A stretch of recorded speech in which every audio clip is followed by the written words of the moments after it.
Welcome to Behaviorally Speaking Leadership for Changemakers, where leadership is grounded in behavior, guided by dignity, and designed for change.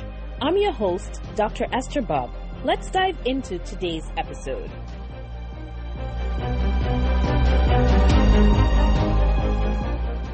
Laura, it's such a pleasure having you on the show this evening. How are you? I'm doing very well, and thank you so much for having me. It's an honor to be a guest with you today. Wonderful. Thank you. I'm really looking forward to learning a bit more about you. You know, we've worked together, so I know some things, but what I always find is that through the questions, I get to learn more about the person, but then just also learn more, as a leader, as an educator, things like that. So I'm looking forward to chatting. All right. So let's start off, Laura, with just kind of talking about origins and your leadership journey, right? So you began your career as an elementary teacher. Go you. What first drew you to this work, Laura? And then what kept you committed over all of this time? So what drew me to education initially was having the opportunity to make a direct and lasting impact on children during some of their most formative years, especially at the elementary level. Elementary classrooms are places where confidence, identity, curiosity are built with children. And I was inspired by the idea that a caring adult could fundamentally shape how a child sees themselves as a learner and as a person. And what's kept me committed over time has been seeing the ripple effect of that work. It's not just about academics. It's about helping students feel seen, capable, connected. And over the years, I also came to appreciate the influence that schools have on families and communities with that connection. And then once I transitioned from an elementary teacher to a special education teacher, being able to celebrate student progress and drive changes to meet a student where they are is what kept me committed. And the purpose has always been clear that education changes trajectories, and being part of that process is really meaningful. Yeah, I love that. It makes me think, you talked about children, being them, seeing the progress, right? Really keeps us going. It makes me think of Rita Pearson when she talked about every kid needs a champion. So it's sort of like you saw that opportunity to be a champion for not just one kid, but for all of the kids you taught. So thank you for sharing that. On that vein, Laura, what would you say were some pivotal moments, right? Or like turning points, behavioral turning points, that really shaped your transition from your role as teacher? Not saying you weren't a leader then, right? But sort of from teacher into a formal leadership position. Sure. So one major turning point for me was realizing that student outcomes will improve when adult behaviors improve. So earlier on in my career, I had focused, my main focus was on what students needed. But over time, I recognized that systems and communication and consistency, collaboration among the adults were really important to, driving that student success and helping our students improve and make progress. And I think the key turning point came to me for kind of shifting from being an educator or being in a classroom to feeling more like a leader and embracing more of a leadership role was when colleagues began coming to me to seek out my guidance. And it wasn't because of a formal title. I didn't have that yet at the time, but they trusted my perspective and they trusted my experience. And that's what really helped me learn and understand that leadership is influence more than its authority. And that's what motivated me to move into leadership roles. Yeah, I love that. I believe you started with the statement, adult behavior impacts student behavior. Am I rephrasing it correctly? Yeah. Yes. So I really love that, because that was one of the thoughts in my head, Laura, because like obviously we work in schools, right? So we really think about the kids and education and teaching them, but you're 100% correct, because the adults really impact the behaviors of the students. So if we're able to influence their behavior, teach them, get them, at a point where what they're doing is actually improving student outcomes, as you said, is really important. So I can see how that sort of led you into, or allowed you to pivot into your leadership position. Yeah. And then over the years, Laura, so you've moved from, elementary school teacher to now into supervisor, right, position. And so that there obviously was evolution along the way. So how was your definition of leadership evolved? Like, for example, what you might have thought as leadership when you were a teacher or when you were younger in school, even growing up, right? And then what are your thoughts on leadership today?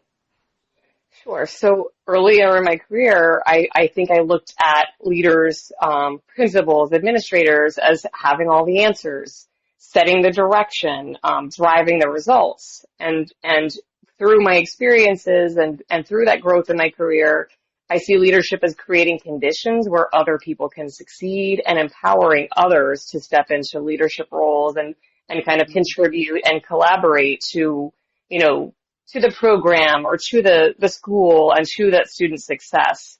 And I believe now that effective leadership looks more like listening to understand.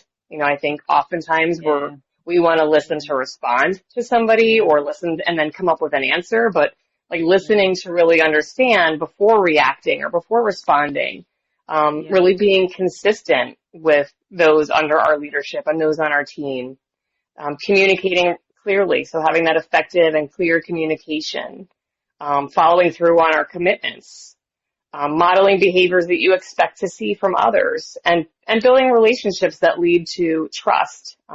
So to me, leadership is not about control; it's about trust, alignment, clarity.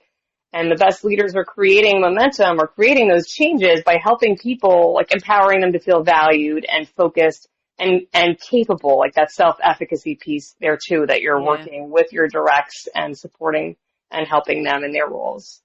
Yeah, I love that, Laura. So it's a lot of what you said is more like leadership is not about like I'm the boss, I'm in charge, or authority, or I'm directing, right?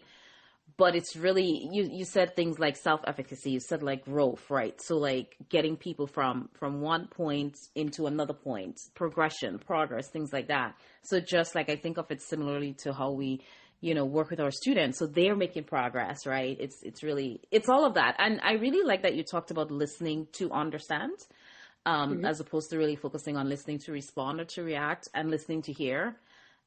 And I know it's something I always work on, Laura, because and I say this all the time. I feel like I say it in every episode, but like I know something I'm working on is just pausing, allowing people to speak, and Mhm. then because it builds the trust, as you said, that way, right? Giving them the opportunity to voice, because we also learn and we hear and we understand. So I think everything you said there is really important components of leadership. I agree with your point too about the listening and really hearing, because I think Yeah. too in that leadership role, when we jump in to respond right away, it may look defensive or it may look Yeah. like I came prepared with this answer or here's my answer, instead of it there being more of a discussion or a conversation where you're kind of drilling down deeper and getting more Yeah. information to make maybe, usually a more informed decision or informed Yeah. guidance, for that person that you're working with or talking to. Yeah, wonderful. Well, Laura, we got to talk a little bit about behavior, right? So Yes. let's shift a little bit to behavior, to systems and prioritization, because just the nature, of our jobs and the field these days and everything going on, we have to be able to prioritize. There's just everything happening, I feel like at the same Mhm. time. So let's talk about that a little bit. So can you share an example? You talked about adult behavior, right? In one of the Mhm. previous questions. So can you share an example where changing adult behavior led to better outcomes for the students, for the adults, for the stakeholders, right? And then what did you take away from that? What did you learn from that about leading change? Sure. So, and getting into like a changing of adult behavior, the example that I'm providing doesn't mean that there was something incorrect or not correct that was happening. It was more so Yeah. that things needed to be tightened up or realigned.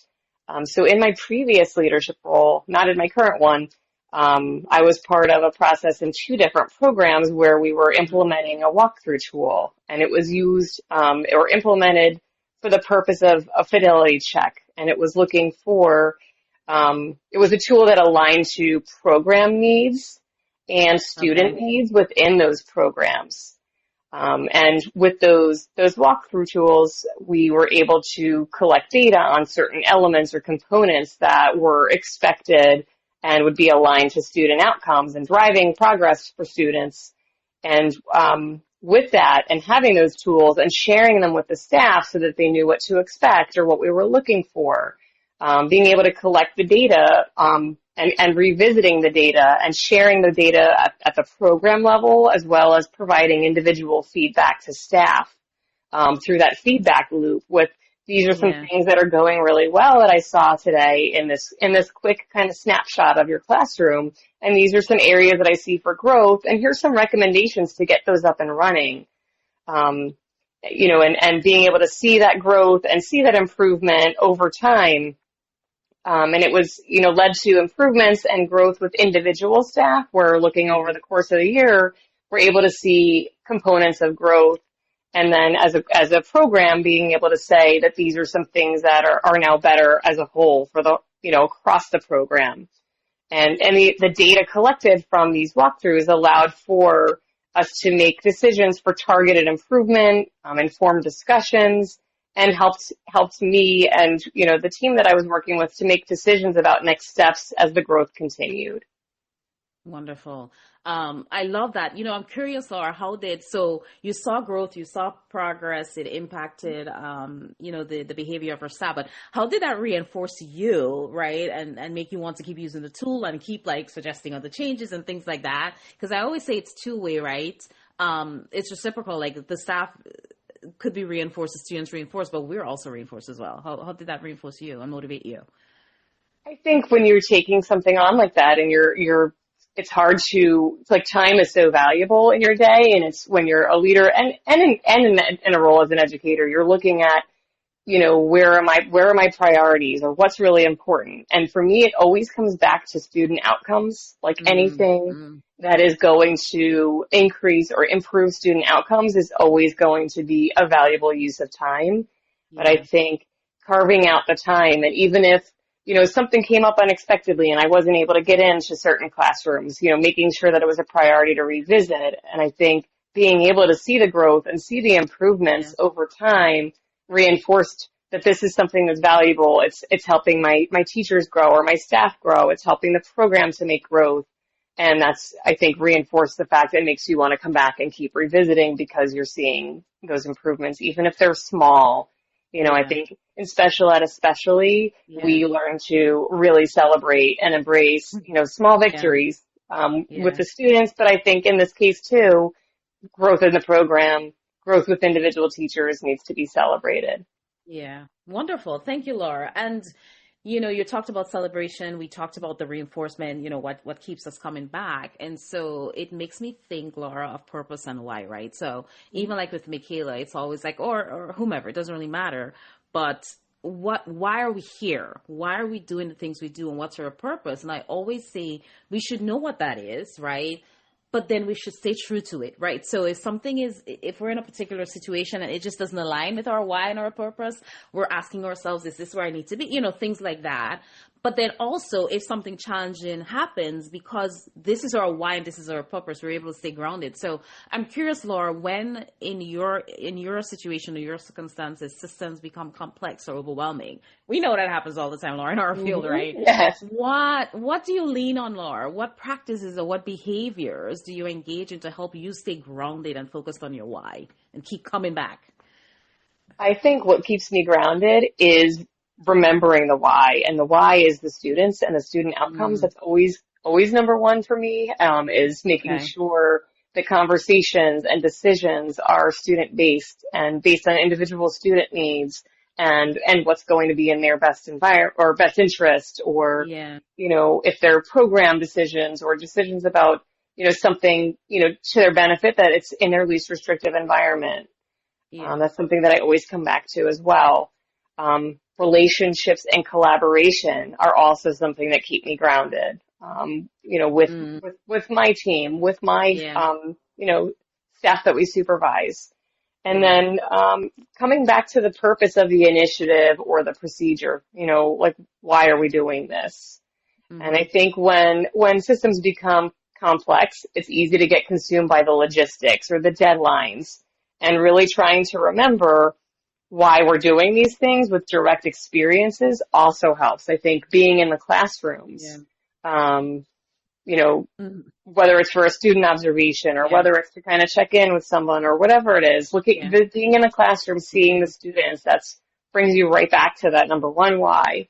And then also the collaboration and conversations with Yeah. staff, whether they're standing meetings where we're revisiting topics or have recurring topics, or they're informal or just little conversations, but those connections to the students and the staff really Yeah. bring us to the why. And Yeah. those are the moments that remind me why our work matters and why it's so important. I also make sure that I'm continuously reflecting and asking Mm. about, what problem are we actually trying to solve here? And Yeah. is this decision going to improve experiences for the students, experiences for the staff? And I find that clarity often comes from simplifying, like drilling back down to those questions and those whys rather Yeah. than like adding more to the Yeah. situation. Yeah, I'm sitting here smiling because, you mentioned relationships and connections, and you talked about it with, with adults, and colleagues. So I 100% agree with you, Laura. Like, we all together experience and deal with, challenges, but we have each other and everyone Mhm. supports each other. And that's one thing I've found to be such a good resource in this field that, like you said, keeps me grounded this is why I'm here. Yes, the students, but then also the colleagues, right? The field is just so rich of support. Like I see that such from, our peers. And so that really helps, me get through like, tough days and tough moments. But then you also talked about like the connections with the students, right? Like getting back into the classroom, whenever we're doing an observation or something like that. So I was recently in a classroom and I love music, Laura. I love music. I love singing. I like dancing, whatever. So whenever like I'm in the classroom and it's circle time of music, I'm like, all right, yep, we're going up there on that rug and we're getting the dance on. So anyways, I was doing that with the kid and she just wasn't participating more on the shy side.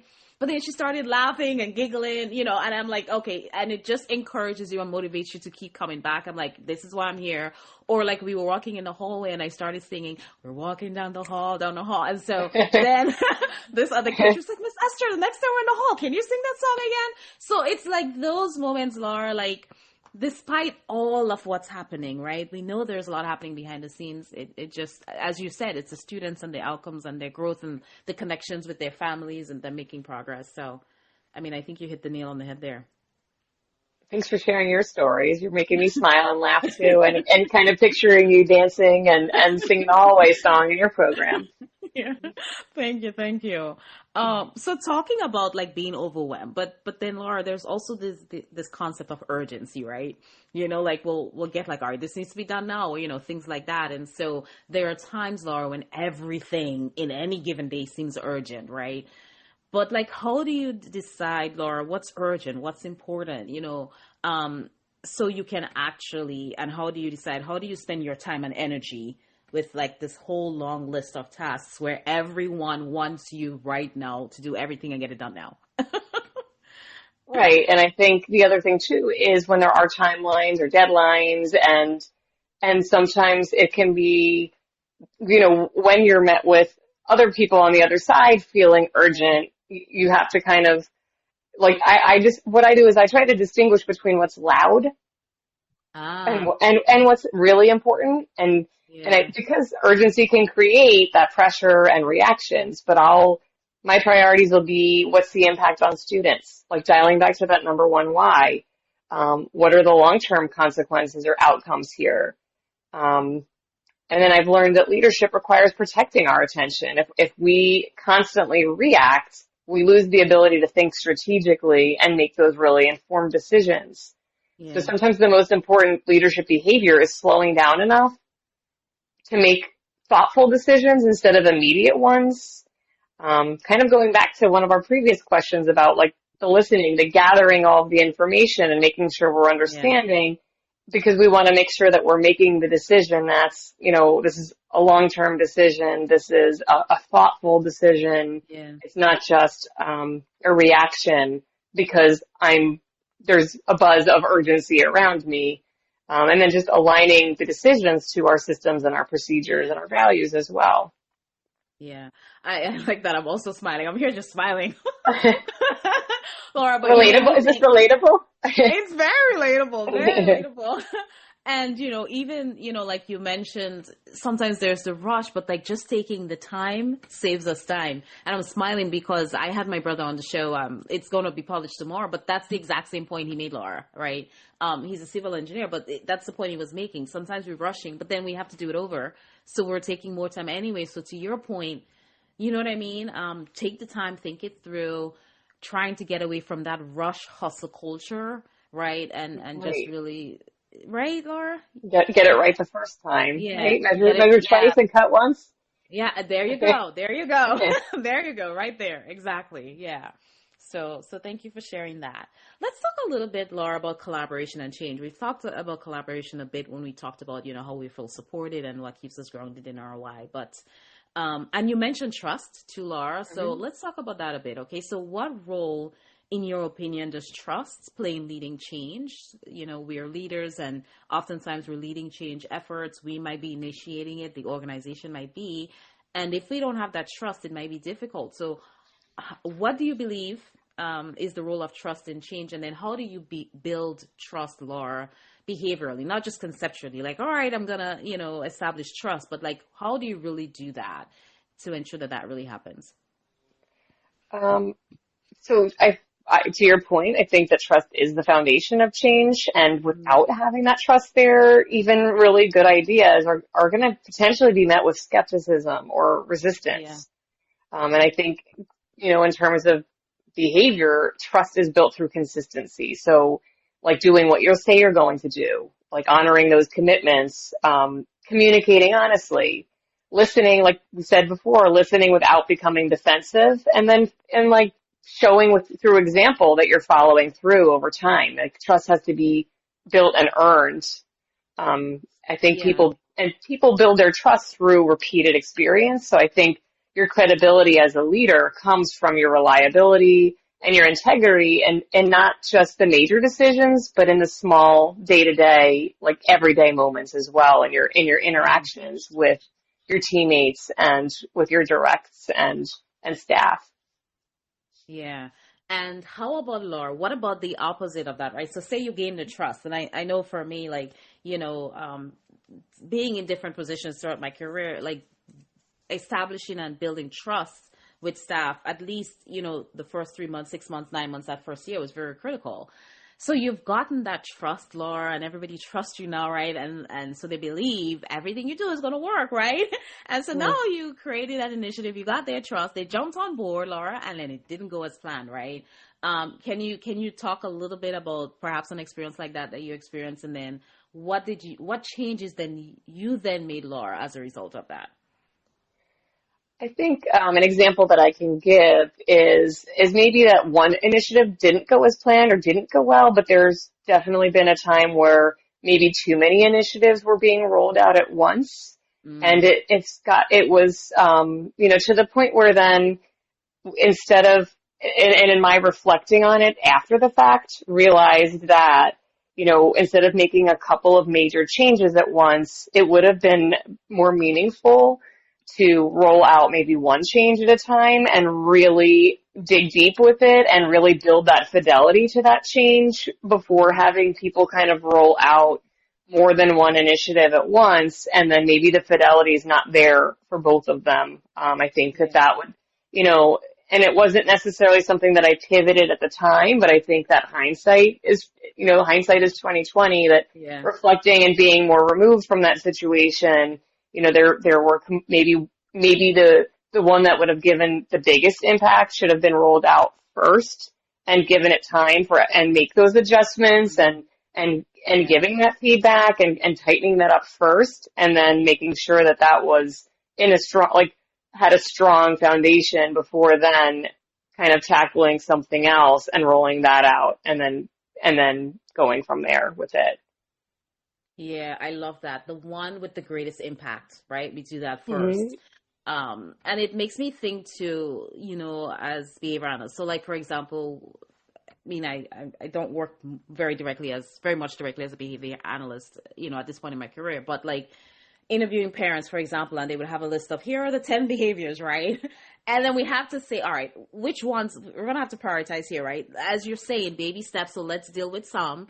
the ones that are most critical, most important, 2 to 3. Let's focus on those, see some progress, right? And then add Hmm. some more. So I think that point is so important, Laura, like in our fields professionally, but even like personally, right? In our personal Hmm. lives, like being able to prioritize and kind of determine, what do we focus on first, right?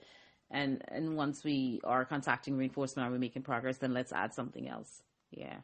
I like I that love that. And I perspective. love that you're even including like contacting reinforcement for adults. Oh, yes. 'Cause yes, Thank you. yes, we all need Yeah. that. We all need that. Yes, yes, Um, yes. but no, I agree. I think that rolling out one initiative and making sure Yeah. it's strong before rolling out a separate initiative is, Yeah. you know, the way to go. Yeah. So earlier, Laura, you mentioned reflection, right? You talked about reflection. So let's talk a bit about reflection and then action steps for change makers to start to close out our conversation. I'm a true believer in reflection. Just kind of thinking back because we all could grow. Like I always say, Laura, no one's Hmm. perfect. I'm not perfect. I Right. feel like a lot of my staff think I know everything. And I'm the first to say, guys, listen, I'm not perfect. I don't know everything, right? So I always like to reflect, Laura, on how things went, what I did well, what I could do differently, ask questions, things like that. And I'm really big on asking staff to give me feedback. They're always like, yeah, we don't have anything. I'm like, think of one thing. But anyway, for someone who wants to lead meaningful change, law, right? But there's no formal title. They still can be a leader, right? In whatever their role is. What are some things you would tell them to focus on? When I hearing this question makes me think of where I was as a teacher and that at a previous question about, you Yeah. know, where that shift came for me and how other teachers on my team were coming to me for guidance and for support. And I think that you absolutely can have influence without the title. I think Yeah. you focus on your influence, your credibility, and your consistency. It's because leadership isn't your position, it's your behaviors. Ooh, I So love that. yes, Leadership and isn't your position, it's your behaviors. Yep. Mm-hmm. and I think people without a formal title or formal authority in their position can still be empowered to build strong relationships with their colleagues and their families, solve problems proactively, Mm-hmm. contribute to a positive culture on the team, ask thoughtful questions and listen. But Yeah. just like we talked about earlier, model professionalism and then support each other and support their team consistently. I think that often the people who create the most meaningful change are those who are leading through trust and action, like before they've ever received a title. And there's a quote, and I believe it was Gandhi, that was meaningful for Mm. me. And it's that a sign of a true leader is not the number of, let me think it through. It's like Yeah. the sign of a true leader is not the number of followers they have. It's the Mm-hmm. number of leaders they help create. I love that. Not the number I of think, followers, the number of leaders to help create. Yeah. I think that ties in with this because Yeah. it's not about you, if other people following you, but it's you Yeah. as a leader empowering others who have these characteristics and Yeah. empowering them because they are making an impact when they're modeling these behaviors in Yeah. their roles, Yeah. without that formal title. Yeah. Laura, you're sharing so many golden nuggets tonight. I mean, I love everything in what you just said. It made me think, Laura, were you with us at the point where we had this, we used to do like books, and one of the books we were assigned was Turning the Ship Around by David Marquet. Marquet, I Marquet. I have not read that book, but Okay. I think I'm going to be putting it on my want to read list on my Goodreads app. Yeah, the concept of it. I mean, obviously, it was a true story, right? So, he was a captain on a ship, but he talked about turning the ship around, but it was really on building leaders at every level. And Hmm. everything you just said reminded me of that because you talked about not the number of followers, but the leaders you create. And it's something I've been pushing, Laura. So, like, and I'm sure you've experienced it too, right? So, staff might say, well, they don't listen to me, but when you say it, they do. And I say, I encourage them, well, we have to advocate, we have to speak up, we have to say it, because if you're not doing it, they're not going to listen to you. And if I'm always coming to do it for you, they're going to always listen to me. So it's like, Hmm. I'm really, my focus with staff this year has been on that theme of turning the ship around and building leaders at every level. So like building in your own corner where you are, in your own position, whatever Mm-hmm. it is you're doing, so that together everything becomes lighter because everybody's able to step up. But the other big thing too is, Laura, if I'm not there, you're not there. We know that ship is not going to sink, right? Right. Because we've given them the tools and the skills. So that's why I just really loved your response. And that's what it is about for me. And Laura, at one point in my life, it was so hard to delegate. It was so hard to let go because I'm Mm-hmm. like, I had to be in control. I had to do it. Okay, I know I'm going to do it this way. And as I grow deeper and deeper into my career, I'm realizing, not only is it making my life easier, so I'm reinforced, but I'm seeing them do the things they can learn. And perhaps one day, right, they can move into a similar position or whatever it is they want to do. So I really Yes. appreciated that perspective, Laura. I appreciate you sharing that title. I'm definitely going to check it out. I think, it sounds like, it's really empowering for Yeah, people to read that and hear that perspective. And I think back to the first question where it's people are, you know, in their understanding of leadership, it doesn't mean you have the title. It doesn't mean you're giving the directions or you're in charge. I mean, you can be yeah, empowered to step up into leadership roles. And yeah, I have to share, since you're talking about a book, that these questions yeah. also remind me of the book Atomic Habits. Oh, I've heard of it, but I haven't read it. I've heard of it. Yeah. Well, I would recommend that you put that Yes. one on your Yeah. book list because it just talks about like small changes and like what the Yeah. impact they can have. And the book applies to, is a great book in general for anybody, but I Yeah. think for educational leaders, it's Yeah. meaningful. Okay. I As will. well. So I would definitely recommend that you read it. It made me, these questions have reminded me, just with the Okay. behaviors and the habits and everything. There's definite tie-ins to that book as well. I will. Yeah, I will do that next. I just finished Okay. Protecting Your Inner Peace. I just finished it today. So yeah, I can move on to Atomic Habits. Yep. Thank you for that. Sure. All right. So Laura, to close us off, I mean, you shared so many already, but I always like to close us off with just one specific one. So what is one Monday morning move, Laura, like a specific behavior, right, that listeners can implement immediately to start creating change? So I would say that a behavior that they could implement right away is to start any important interactions that you're going to have by asking an intentional question before offering your opinion or before tying back to the different questions we've gone to about like being a listener and building trust through those discussions and not listening to respond. So having collaborative conversations, asking people like, what's one thing we can improve immediately? What do our students need the most from us? Or what are our barriers that are getting in the way right now? I think starting interactions that way changes leadership from being transactional to really Mm, being relational and establishing and starting to build that trust.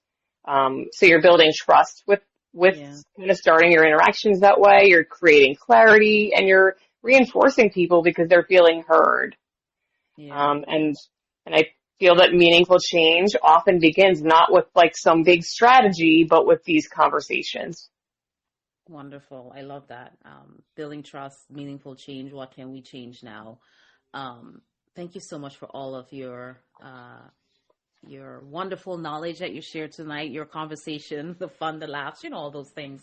Yes. Little walk down memory lane here and there. Yes. So yeah, I truly appreciated that. It's very heartwarming and it's also refreshing, but it's also reflective for me, right? Just the conversations because I'm listening and learning along the way. So thank you for all you had to share, Laura. I agree. And thank you for sharing with me and again for inviting me to be a guest. It was an honor. Wonderful. Thank you so much. Thank you for listening to Behaviorally Speaking Leadership for Changemakers. Be sure to visit esthercbubbabaservices.com/blog for today's companion blog and additional leadership resources. Until next time, create the conditions for growth wherever you lead. I'm Dr. Esther Bubb. Stay inspired.